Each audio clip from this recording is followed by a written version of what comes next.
Hi అండి, welcome to my channel. ఇప్పుడిప్పుడే మనకు ఒక బ్రేకింగ్ న్యూస్ అయితే రావడం జరిగిందండి. ఏపీ ఉద్యోగ పెన్షన్ల విషయంలో సీఎం జగన్కు మరో బిగ్ షాక్ అయితే తగిలింది. ఒక్కసారి ఆ వివరాలన్నీ కూడా వీడియోలో డీటెయిల్గా తెలుసుకుందాం. మీరైతే వీడియోని ఎక్కడ కూడా స్కిప్ చేయకుండా ఎండ్ వరకు అయితే చూసేయండి. వీడియో నచ్చినట్లయితే తప్పకుండా లైక్ చేయండి, షేర్ చేయండి.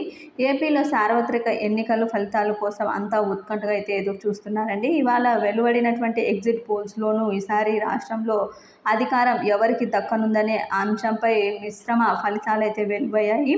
ఇక ఈ నేపథ్యంలోనే పోస్టల్ బ్యాలెట్ల చెల్లుబాటుపై ఈసీ నిర్ణయాన్ని సవాల్ చేస్తూ హైకోర్టును అయితే ఆశ్రయించిన అధికారి వైసీపీకి ఎదురు దెబ్బ అయితే తగిలింది.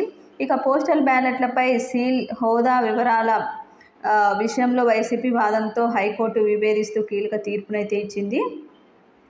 మొత్తానికైతే రాష్ట్రంలో ఈసారి నమోదైన పోస్టల్ బ్యాలెట్ల డిక్లరేషన్పై ఆర్ఓ సంతకం ఉంటే సరిపోతుందని, సీల్ హోదా వివరాలు అక్కర్లేదంటూ ఈసీ గతంలో నిర్ణయం కూడా తీసుకుంది.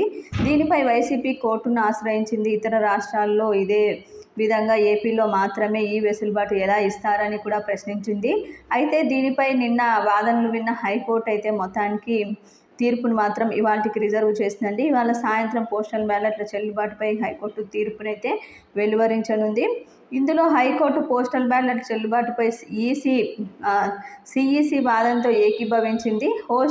పోస్టల్ బ్యాలెట్ డిక్లరేషన్పై ఆర్ఓ సంతకం ఉంటే సరిపోతుందని, ఈ విధంగా మొత్తానికైతే సీల్ హోదా వివరాలు లేకపోయినా చెల్లుబాటు అవుతుందంటూ ఈసీ చేసిన వాదనతో హైకోర్టు అయితే ఏకీభవించింది.